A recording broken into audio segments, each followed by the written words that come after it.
Hello friends, இன்னைக்கு நம்ம பார்க்க போகிறது வாட்டர்மெலன் ஐஸ். ஃபஸ்ட்டு வாட்டர்மெலனை சின்ன சின்ன பீஸாக வெட்டி ஒரு பாத்திரத்தில் போட்டு எடுத்துக்கிறோம்.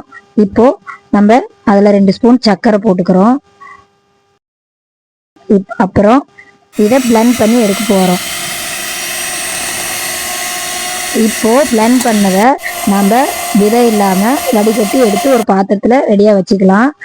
இப்போது அடுப்பை பற்ற வச்சு ஒரு பாத்திரத்தை வச்சு 1 டம்ளர் தண்ணி ஊற்றி நல்லா கொதிச்சதுக்கு அப்புறம் சேமியா, நம்ம செய்ய போகிற சேமியா ஐஸ்கிரீம் இல்லையா, சேமியா போட்டு நல்லா வேக வச்சு எடுத்துக்கிறோம்.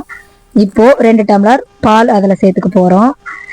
சேர்த்து கொதிச்சு வர பக்கமாக நம்ம தேவைக்கேற்ப சர்க்கரை சேர்த்துக்க போகிறோம்.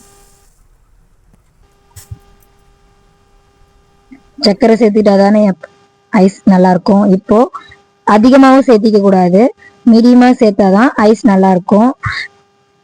இப்போது சர்க்கரை நல்லா சேர்த்து கரைஞ்சதுக்கு அப்புறம் நல்லா கொதிக்க விடணும். நல்லா ரெடியானதுக்கு அப்புறம் நம்ம எடுத்து வச்ச வாட்டர்மெலன் ஜூஸை அதில் சேர்த்துக்க போகிறோம்.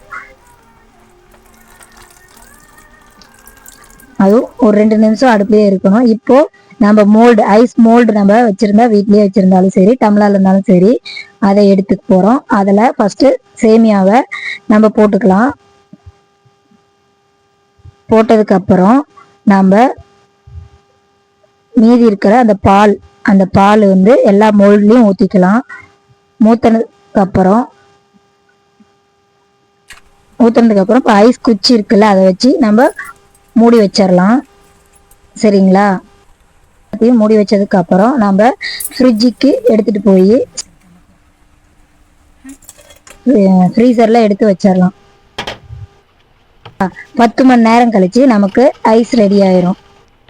இப்போது நம்ம சேனலை நீங்கள் சப்ஸ்கிரைப் பண்ணுங்கள், லைக் பண்ணுங்கள், ஷேர் பண்ணுங்கள் ஃப்ரெண்ட்ஸ்.